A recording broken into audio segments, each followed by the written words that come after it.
अस्सलाम वालेकुम students, welcome to my YouTube channel easy solutions of mathematics. आज की वीडियो में मैं आपको करवाऊंगी ब्रांच एंड बाउंड एल्गोरिथम की सेकंड एग्जांपल नंबर 1 मैं पहली वीडियो में करवा चुकी हूँ। अब वो भी एक दफ़ा देख लें क्योंकि वो बहुत ज़्यादा डिटेल मैंने बताई हुई है कि क्या होती है क्या नहीं। अब एक और एग्जाम्पल मैं कह रही थी कि आपको उसका सोल्यूशन भी दिखा देती हूँ ताकि आप लोग देख लें कि क्या क्या स्टेप्स आते हैं ब्रांच एंड बाउंड मेथड में और किस तरह से फ़र्दर ब्रांचेस बनती हैं ब्रांचेस की और ज़्यादा फर्दर ब्रांचेस। ये वो एग्जांपल है। तो इसके अंदर मैं आपको एक फटाफट से एक दफ़ा बता देती हूँ कि क्या किया हुआ है। ये हमें गिवन एक क्वेश्चन दिया गया हुआ है, इसके अंदर उन्होंने कहा ब्रांच एंड बाउंड एल्गोरिथम से सॉल्व करें और उसके बाद हमने सबसे पहले इसको स्टैंडर्ड फॉर्म में कन्वर्ट करना है।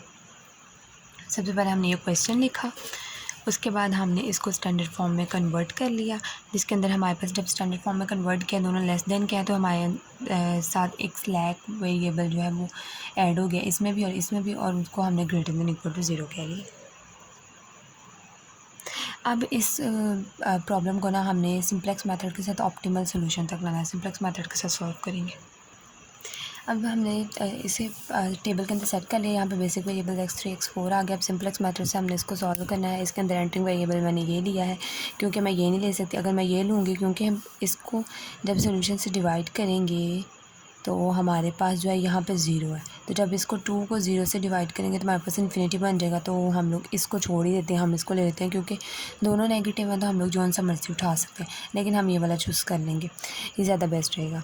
इसके बाद हमने जब सोल्यूशन में इसको डिवाइड किया 6, हमारे पास जो लीस्ट पॉजिटिव आई है वो वैल्यू वो 2 है, तो यहाँ से हमारे पास इसको हमने 1 को सिलेक्ट कर लिया। ये ऑलरेडी 1 है तो हम इसको ये वैसे ही रहने देंगे 1 और इसके ऊपर वाले 2 हम 0 बना लेंगे रो कॉलम ऑपरेशन से। x2 एंटरिंग वेरिएबल हो गया हमारा एंड x4 लीविंग वेरिएबल।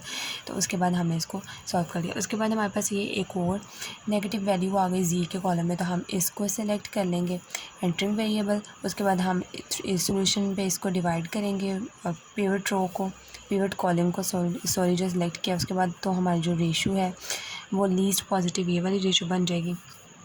तो इससे हमारा जो 3 है हम उसको सिलेक्ट कर लेंगे, 3 को हम 1 बनाएंगे, उसके ऊपर नीचे हम बना लेंगे 0। अब देखें जी में कोई वैल्यू नेगेटिव नहीं है, तो इसका मतलब है हमारा टेबल जो है वो ऑप्टिमल बन गया है। ऑप्टिमल वैल्यूज़ आर x1 की वैल्यू हमारे पास 8/3 है, x2 की वैल्यू हमारे पास 2 है। तो यहाँ से हमारे पास ये देखें जो नॉन बेसिक वेरिएबल्स हैं हमारे पास वो फिर से 2 हैं, x1 and x2। Non basic variables हमारे पास सिर्फ 2 हैं, तो हमने सिर्फ इनकी वैल्यूज़ देखनी है। अब देखें यहाँ पे x1 जो है वो 8/3, x2 जो है हमारा प्योर इंटीजर के फॉर्म में आ गया, लेकिन x1 हमारा प्योर इंटीजर के फॉर्म में नहीं आया। तो ये जो हमारी प्रॉब्लम है ये P0 है, इसको हम फर्दर ब्रांचेस में आगे डिवाइड करेंगे। मैं दोबारा से कह रही हूँ, अगर आपने मेरी पहली वीडियो नहीं देखी तो आप उसको देख लें ताकि आपको ये अच्छे से समझ आए। और अगर आपने मेरा चैनल सब्सक्राइब नहीं किया तो प्लीज़ मेरे चैनल को भी सब्सक्राइब कर दें, क्योंकि x1 की वैल्यू है अब फ्रैक्शन के अंदर, x2 के तो प्योर इंटीजर में आ गया, तो हम इसकी ब्रांचिंग फर्दर इसकी बेस पे ब्रांचिंग करेंगे। We select x1 for branching because x1 is the only value which is not integer. So divide the problem into 2 sub problems. तो हमारे पास जो प्रॉब्लम थी P0 की उसको हमने 2 further problems P1 and P2 में डिवाइड कर लिया। वो किस तरह से होती हैं अब देखें। हमारे पास P0 जो है वो हमने सॉल्व कर लिया, अपना जो इनिशियल हमारा सोल्यूशन है वो ऑप्टिमल आ गया। उसको अब हमने फर्दर 2 ब्रांचेस P1 और P2 में डिवाइड कर दिया। अब इसे हमने ये गिवन क्वेश्चन यहाँ तक लिख लिया। उसके बाद हमने जो है ना इसके अंदर हमने x1 के लिए ब्रांचिंग किया, तो x1 को बाउंड करेंगे हम लोग। और अब ये देखिए 8/3 है, तो इसको हम 2 × 2/3 में लिख सकते हैं ना। इससे 8 को अंदर रखें, 3 को बाहर रखें, तो 2 × 2/3। तो यहाँ से ये हमारे पास 2 आ गया। तो इस वैल्यू के बेस पे हम जिस वैल्यू की ब्रांचिंग की होती है उसको बाउंड करते हैं। हम x1 को बाउंड कर देंगे, x2 हमारे पास ग्रेटर दैन इक्वल टू 0 रहेगा जिस तरह गिवन में दिया। उसी तरह हम P2 के अंदर क्या करते हैं कि हम x1 को ग्रेटर दैन इक्वल टू कर देते हैं, जो उसकी वैल्यू से जिस वैल्यू से बाउंड किया होता है उससे एक नंबर बढ़ा के 3 से हम इसको कर देंगे बाउंड ग्रेटर दैन। उसके बाद हमने सबसे पहले P1 को सॉल्व करना है, दैन हमने P2 को सॉल्व करना है। सबसे पहले हम सोल्यूशन ऑफ P1 करेंगे। वो हम कैसे करते हैं, जिस वैल्यू को हमने बाउंड किया होता है, जिसकी बेस पे हमने ब्रांचिंग की होती है उसको हम लेते हैं। x1 less than equal to 2 है तो x1 less than equal to 2 ले लेंगे। 4 तक हम लोग पहले बेसिक वेरिएबल्स ले चुके हैं। उसके बाद नेक्स्ट अब हम 5 वाला स्लैक वेरिएबल लेंगे। यहाँ पे आप s1 s2 कोई भी ले सकते हैं, लेकिन मैंने x की फॉर्म में लिए हैं जो कि मेरे लिए मुझे आसानी लगी है। उसके बाद x1 + x5 = 2। उसके बाद जिस वेरिएबल की बेस पे हमने ब्रांचिंग की होती है हम उसकी वैल्यू को निकाल लेते हैं, लेकिन उसकी वैल्यू निकालने से पहले सबसे पहले हमने x1 + 5 इज़ इक्वल टू 2 आ गया है हमारे पास। तो यहाँ पे हमारे पास जो फॉर्म ऑप्टिमल, अब हमने पी नॉट की ब्रांचिंग की हुई है, P1 और P2 हमारे पास पी नॉट की ब्रांचिंग है। तो हमने पी नॉट के जो ऑप्टिमल टेबल है उसमें से हमने वो वाली पूरी रो उठानी है जो कि x1 की है। तो जिस रो की बेस पे हमने ब्रांचिंग की है, ये देखें यहाँ पे हमने x1 के लिए ब्रांचिंग करनी है। तो P1 को सॉल्व करने के लिए हम ये पूरी रो को उठा के लिख लेंगे, पूरी रो को उठा के लिख लिया और उसके अंदर हमने वैल्यू जो है ये जो न्यू निकाली है इसमें से हमने x1 जिसकी बेस पे ब्रांचिंग की है हमने, जिसका हमने प्योर इंटीजर में कन्वर्ट करना है, उसकी वैल्यू निकालेंगे। x1 की वैल्यू क्या आएगी 2 माइनस x5, उसको इसकी जगह पे पुट किया, यहाँ से हमने फर्दर सॉल्व किया और हमारे पास जो new basic variable recent add करवाया ना वो हमारे पास प्लस में आना चाहिए। उसके बाद ये P1 है ना, तो हम क्या करेंगे, तो P नॉट वाला पूरा टेबल होता है ये। अब x5 न्यू वेरिएबल हमारे पास आ गया है, तो अब हमने इसको टेबल में एडजस्ट करना है। तो हमने जो P नॉट वाला पूरा टेबल होता है वो हम लोग लिख लेते हैं। उसके साथ हम लोग यहाँ पे x5 और यहाँ से भी हम x5 को ऐड करवा देंगे, रो में भी और कॉलम में भी। अब ये तो हमारे पास P नॉट का पूरा टेबल था। अब इसके अंदर हमने x5 का जो न्यू हमारे पास रो आई है उसको ऐड करवाया है। यहाँ से हमारे पास अब हमने क्या करना है, हमारे पास जो सोल्यूशन है उसमें नेगेटिव वैल्यू आ गया, सोल्यूशन इनफिजिबल होगा। इसको फिजिबल बनाने के लिए जो नेगेटिव वैल्यू है उसको हम सिलेक्ट करते हैं। हम डुअल सिंप्लेक्स मेथड यूज़ करेंगे। यहाँ पर मैंने पिछली वीडियो में सारी डिटेल में बताया हुआ, इसलिए मैं अब जल्दी बता रही हूँ। जो हम डुअल सिंप्लेक्स मेथड में हम लोग नेगेटिव वैल्यू को सेलेक्ट करते हैं सोल्यूशन में से। उसके बाद हम लोग z को डिवाइड करते हैं उस पूरी रो के साथ। तो जब हम इसकी रेशो लेंगे, 0 आएंगे तो डैश डैश आएगा, ये इसकी रेशो लेंगे तो यहाँ पे हमारे पास -1 होगा, मोड लेके 1 आ जाएगा रेशो में। इसकी और इसकी हम रेशो नहीं लेंगे क्योंकि दोनों पॉजिटिव हैं, ये भी 0 आ गया तो ये लेंगे। तो एक वाहिद हमारे पास सिर्फ ये बची है वैल्यू। इसमें से हमारे पास एंटरिंग वेरिएबल जो है x3 आ गया, तो लिविंग वेरिएबल हमारे पास x5 पहले ही सिलेक्ट हो गया था। तो इसमें से इन दोनों के लिहाज से हमारे पास ये वाली वैल्यू जो है इसको हम सिलेक्ट करेंगे, इसको हम 1 बनाएंगे, ऊपर हम सारे बनाएंगे 0। तो इसको जब 1 बनाया, ऊपर सारे हमने 0 बनाया, तो हमारे पास टेबल ये बन जाएगा। अब ये हमारे पास क्या, ये भी हमारे पास ऑप्टिमल सोल्यूशन ऑफ P1 है। P1 का सोल्यूशन ऑप्टिमल हो गया है। यहाँ पे हमारे पास देखें x1 नॉन बेसिक वेरिएबल है, प्योर इंटीजर, x2 भी प्योर इंटीजर आ गया। तो हमारा यहीं पे स्टॉप हो गया। हम P1 का जो है यहीं पे स्टॉप हो गया, P1 को फर्दर हम सॉल्व नहीं करेंगे। अब देखें P नॉट था, P1 और P2 में डिवाइड किया, P1 हमारा जो है वो सॉल्व हो गया, ऑप्टिमल आ गया। तो हम अब P2 को सॉल्व करेंगे। अब हमने P2 को कैसे सॉल्व करना है, P2 को भी हमने P नॉट के लिहाज से बिल्कुल सॉल्व करना है जिस तरह हमने P1 को किया। सोल्यूशन ऑफ P2, अब सोल्यूशन ऑफ P2 में हमने सबसे पहले देखना है कि P1 और P2 हमारे पास जो थे वो x1 की ब्रांचिंग की थी ना हमने, P नॉट में x1 की ब्रांचिंग की थी, तो P1 और P2 था। इसको भी हमने x1 के लिए सॉल्व किया, तो अब इसको भी हम x1 के लिए सॉल्व करेंगे। x1 greater than equal to 3 आएगा। अब इसके लिए भी जो हमने रो सिलेक्ट करनी है, क्योंकि ये भी x1 की ब्रांचिंग है, तो P नॉट में से वही रो हम इसके लिए हमने ब्रांचिंग की ना, तो ये वाली पूरी रो उठा के x1 into +1/3 into x3 -2/3 into x4, हम ये पूरी रो जो हमने P1 में उठाई थी वो लिखेंगे। ये देखें x1 greater than equal to 3 है, दोनों तरफ माइनस कर दिया मल्टीप्लाई, क्योंकि हमें जो रीसेंट बेसिक वेरिएबल होता है वो पॉजिटिव चाहिए होता है वो लिखने के लिए। उसके बाद हमने यहाँ से P नॉट में से वो जो ऑप्टिमल जो हमारे जो सिलेक्टेड रो थी वो हमने उठा ली। उसके बाद हमने वहाँ पे जो वैल्यू थी जिसकी हम ब्रांचिंग कर रहे थे x1, उसकी वैल्यू यहाँ से हमने निकाल ली, वो x1 3 + x6 है, वो यहाँ पे पुट की। उसके बाद हमने फर्दर सॉल्व किया, x6 आ गया हमारे पास न्यू वेरिएबल। अब हमने इसको ऐड करवाना है। अब हमारे पास जब न्यू रो बन जाती है न्यू वेरिएबल के हिसाब से, तो अब x6 तो हमारे पास P नॉट में था ही नहीं, तो जिस तरह हमने P1 के लिए P नॉट का टेबल लिख के उसके अंदर एक रो और कॉलम को ऐड करवाया था, इसी तरह हम लोग P2 के लिए भी हम लोग एक P नॉट का सारा टेबल जो सबसे पहले वाला इनिशियल ऑप्टिमल टेबल था वो यहाँ तक हम लिख लेंगे। उसके बाद यहाँ पे भी हम रो वाइज भी x6 को ऐड करवाएंगे, कॉलम वाइज भी x6 को हम ऐड करवाएंगे। ये हमारे पास x6 है। ये वाली सारी रो उठा के हम लोग यहाँ पे इसके अंदर एडजस्ट कर देंगे। देन हमारे पास सोल्यूशन में आ जाएगी नेगेटिव वैल्यू, सोल्यूशन इनफिजिबल हो जाएगा हमारे पास। तो जब सोल्यूशन इनफिजिबल होता है तो हम लोग क्या करते हैं, हम डुअल सिंप्लेक्स मेथड यूज़ करते हैं।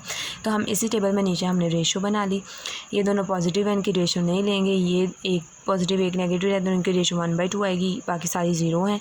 तो ये हमारे पास एक ही है यहाँ से हमारे पास जो लीविंग वेरिएबल होगा, इसको सोल्यूशन को सिलेक्ट करेंगे, लीविंग वेरिएबल x6 हो जाएगा और उसके बाद एंटरिंग वेरिएबल रेशो के हिसाब से हमारे पास x4 हो जाएगा। तो इसकी वैल्यू क्या आएगी, -2/3। ये वैल्यू हमारे पास सिलेक्ट हो जाएगी। इसको हमने 1 बनाना है, ऊपर हमने ज़ीरोज़ बनानी है। आपने टेबल का ख़ास ख्याल रखना है, ये P0 का ऑप्टिमल टेबल है, ये ना हो कि आप लोग P1 का ही उठा के लिख रहे हो। तो ये बात को ध्यान में रखना है। मैंने पिछली वीडियो में भी काफ़ी इस बात पे फोकस किया था, इस वीडियो में भी कर रही हूँ। अब इसको 1 बनाना है, ऊपर सारे ज़ीरोज़। अब हमने इसको 1 बना लिया, ऊपर जब सारे ज़ीरोज़ बनाए तो हमारे पास ऑप्टिमल टेबल ये आएगा। अब ये सारे टेबल्स आप लोग खुद सॉल्व करेंगे, क्योंकि ये सिंप्लेक्स मेथड से ही सॉल्व होने हैं, क्योंकि रो कॉलम ऑपरेशन लगनी है और ये सॉल्व हो जाने हैं। सिंप्लेक्स मेथड और डुअल सिंप्लेक्स मेथड इसके अंदर यूज़ हुआ है। अच्छा, मैंने आपको ये सोल्यूशन तो प्रोवाइड कर दिया, लेकिन अगर कहीं पे रो कॉलम ऑपरेशन की वजह से कोई थोड़ी बहुत वैल्यू चेंज भी आ रही हो तो इट्स ओके, क्योंकि ऑपरेशनल रिसर्च है, इसके अंदर थोड़ी बहुत वैल्यू इधर उधर हो जाए तो कोई बात नहीं, लेकिन आंसर मेरे बिल्कुल एक्यूरेट है, आंसर में कोई मिस्टेक नहीं है। अब नेक्स्ट देखिए, यहाँ तक हमने इसको सॉल्व कर लिया। अब हमारे पास जी में कोई भी नेगेटिव वैल्यू नहीं रहेगी। सोल्यूशन में हमारे पास फिजिबल है, ऑप्टिमल और फिजिमल हमारे पास ये आ गया टेबल। अब इसके अंदर x1 जो है हमारे पास प्योर इंटीजर है, लेकिन x2 जो है हमारे पास फ्रैक्शन में आ गया है। अब ये फिर फ्रैक्शन में आ गया। अब हमने P2 को सॉल्व किया तो हमारे पास अगेन x2 फ्रैक्शन में आ गया। अब हमने तब तक सॉल्व करना है जब तक नॉन बेसिक वेरिएबल्स हमारे पास टेबल में ऑप्टिमल नहीं आ जाते। ऑप्टिमल क्या नहीं, प्योर इंटीजर नहीं आ जाते। तो ये देखें x2 जो है, now select x2 for branching and divide P2 into 2 सब प्रॉब्लम्स। अब ये P2 का टेबल था, इसमें फ्रैक्शन आ गई है, वो भी x2 में फ्रैक्शन आ गया। तो हम ये पूरी रो और ये वाली वैल्यू सेलेक्ट करेंगे। अब हम इसको 2 फर्दर प्रॉब्लम्स में सॉल्व करेंगे, डिवाइड करेंगे। ये देखें, P2 हमारे पास ऑप्टिमल फिजिबल तो आ गया, लेकिन हमारे पास प्योर इंटीजर फॉर्म में नहीं आया, तो इसको फर्दर 2 प्रॉब्लम्स में डिवाइड करेंगे, P2 का 1 एंड P2 की 2 वाली प्रॉब्लम। सबसे पहले हम इसको सॉल्व करेंगे, देन हम इसको सॉल्व करेंगे। अब आपने ध्यान से देखना है P2 1 एंड P2 2। इसके अंदर अब हमने क्या किया है, ये थी P2 की प्रॉब्लम जिसे हमने सॉल्व किया था। हमने सॉल्व किया था इसे x1 के लिए। अब ये अगेन हमारे पास वो नहीं आई, इंटीजर फॉर्म में नहीं आई नॉन बेसिक वैल्यूज़। तो अब हमने x2 को, इसमें x2 हमारे पास फ्रैक्शन फॉर्म में आया है, तो हमने x2 के लिहाज से फर्दर ब्रांचिंग किया, तो हमारे पास x1 वाली वैल्यू जो है वो नेक्स्ट P2 1 और P2 2 में वही रहेगी और x2 में आएगी चेंजिंग, क्योंकि हमने फर्दर ब्रांचिंग x2 के लिए की। अब ये देखें, P2 1 में इतना क्वेश्चन लिखा जो कि गिवन है हमें, उसके बाद हमने x1 greater than equal to 3, x1 greater than equal to 3 ये भी लिख दिया। उसके बाद अब P2 1 में x2 में अब हमने ये चीज़ देखनी है, 3/2 को हम किस तरह से लिख सकते हैं। अब ये जो फ्रैक्शन वैल्यू आई है इसको हम 1 × 1/2 की फॉर्म में लिख सकते हैं। तो इसके साथ जो ये वाली वैल्यू होती है ना, इसको हम लोग इसके लिहाज से हम लोग बाउंड करते हैं। अब क्योंकि x2 को हमने सॉल्व करना है तो हम x2 को 1 तक बाउंड कर देंगे, और 2 में हम लोग क्या करते हैं, उसी वेरिएबल को ग्रेटर दैन इक्वल टू कर देते हैं, उसकी बाउंड की एक नंबर ज़्यादा से 2 से बाउंड कर देंगे। अब हमने सबसे पहले इसको सॉल्व करना है, देन हमने इसको सॉल्व करना है। सोल्यूशन ऑफ P2 1 करेंगे, सेम हमने x2 <= 1 उठाया, स्लैक वेरिएबल ऐड करवाया, P2 1 यानी अब हमने जो P2 1 है वो किसकी वजह से ब्रांच बनी है, यानी वो किसकी प्रॉब्लम है, अब वो P2 की फर्दर प्रॉब्लम बनी है। अब हमने x2 की ब्रांचिंग की है तो P2 1 और P2 आए हैं, तो x2 की ब्रांचिंग की वजह से आए हैं, तो हमने ये वाली पूरी रो उठा लेनी है, इसको हमने इस तरह से लिख लेना है और इसके अंदर जिस वेरिएबल में चेंजिंग आ रही होगी उसकी वैल्यू को हमने यहाँ पे पुट कर देना। वैल्यू को पुट किया, फर्दर सॉल्व किया, ये हमने आ गया हमारे पास।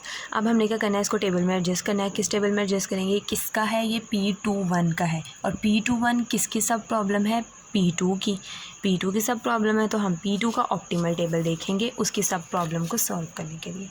अब ये P2 था और इसका ऑप्टिमल टेबल है हमारे पास ये वाला पूरा का पूरा ऑप्टिमल टेबल हम लिख देंगे। इसके अंदर जो न्यू वेरिएबल आया है वो इधर भी और इधर भी एडजस्ट करवाएंगे हम। यहाँ तक हमारे पास पुराने वाला टेबल है, ये नया कॉलम ऐड करवाया क्योंकि पहले x7 नहीं था, सब में ज़ीरोज़ आ गए, यहाँ पे x7 था तो यहाँ पे x7 की जगह पे 1 आ गया। ये पूरी रो को यहाँ पे हमने एडजस्ट करवा दिया, ये हमारे पास न्यू टेबल बन गया। अब हमारे पास अगेन सोल्यूशन फिजिबल आ गया, हमने डुअल सिंप्लेक्स मेथड यूज़ किया, यहाँ से ये सेलेक्ट किया, हमारे पास x7 लिविंग हो गया। उसके बाद हमने जी के और इसके लिहाज से हमने जब रेशो ली है और एंटरिंग वेरिएबल हमारे पास रेशो के हिसाब से x6 आ जाएगा। ये वाली वैल्यू को सिलेक्ट करेंगे, इसको 1 बनाना है, ऊपर वाली सारी वैल्यूज़ को हमने 0 बना लेना है। जब इसको 1 बनाएंगे, ऊपर वाली सारी वैल्यूज़ को 0 बनाएंगे तो हमारे पास ये वाला टेबल आ जाएगा जो कि ऑप्टिमल भी है, फिजिबल भी है। ना सोल्यूशन में कोई नेगेटिव वैल्यू है, ना जी में कोई नेगेटिव वैल्यू। अब अगेन हमने एक चीज़ देखनी है ना। अब देखें, इसको हम सोल्यूशन को अगर इधर से अलग कर लेते हैं तो यहाँ पे हमारे पास जो नॉन बेसिक वेरिएबल्स हैं वो प्योर इंटीजर फॉर्म में आने चाहिए। x1 जो है वो हमारे पास प्योर इंटीजर फॉर्म में नहीं आ रहा है, x2 प्योर इंटीजर फॉर्म में आ गया।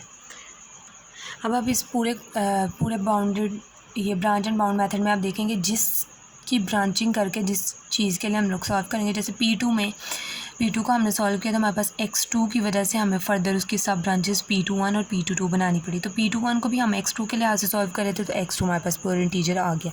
अब हमारे पास x1 प्योर इंटीजर नहीं आया। अब हमारे पास x1 प्योर इंटीजर नहीं आया तो अब हमने x1 को सिलेक्ट करना है। Now we select x1 for branching, divide the problem into 2 further sub problem. ये P21 का टेबल है हमारे पास। अब हमने P21 को सॉल्व कर रहे थे, हमारे पास नॉन बेसिक वेरिएबल्स इंटीजर के फॉर्म में नहीं आए तो P21 को हम लोग फर्दर ब्रांचेस में डिवाइड करेंगे। P21 की प्रॉब्लम नंबर 1 एंड P21 की प्रॉब्लम 2।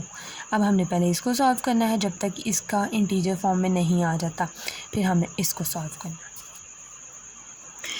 ये रही हमारे पास P21 की प्रॉब्लम और ये P212 की प्रॉब्लम। अब हमारे पास x1 फ्रैक्शन फॉर्म में नहीं ना आया, अब हमने x1 को सिलेक्ट किया तो अब हम P21 में देखते हैं। P21 में हमारे पास x2 जो है वो हमारे पास बिल्कुल वैसे रहेगा जो पहले था, वो हमने x2 को अब हमने x1 के लिहाज से सॉल्व करना है। तो ये P21 में हमारे पास जो x2 था वो हम दोनों में वैसे ही रहने देंगे, x2 को वैसे लिखेंगे और x1 में अब हमारी चेंजिंग होगी। और x1 की वैल्यू क्या थी, 10/3 थी हमारी, तो अब इसको हम 3 × 1/2 में लिख सकते हैं। यहाँ साइड पे 3 आ रहा है तो इस 3 के लिहाज से x1 को बाउंड करेंगे, देन इसको x1 > एक वैल्यू बढ़ा के 4 कर देंगे। उसके बाद हमने P211 को सॉल्व करना है, P212 को सॉल्व करना है।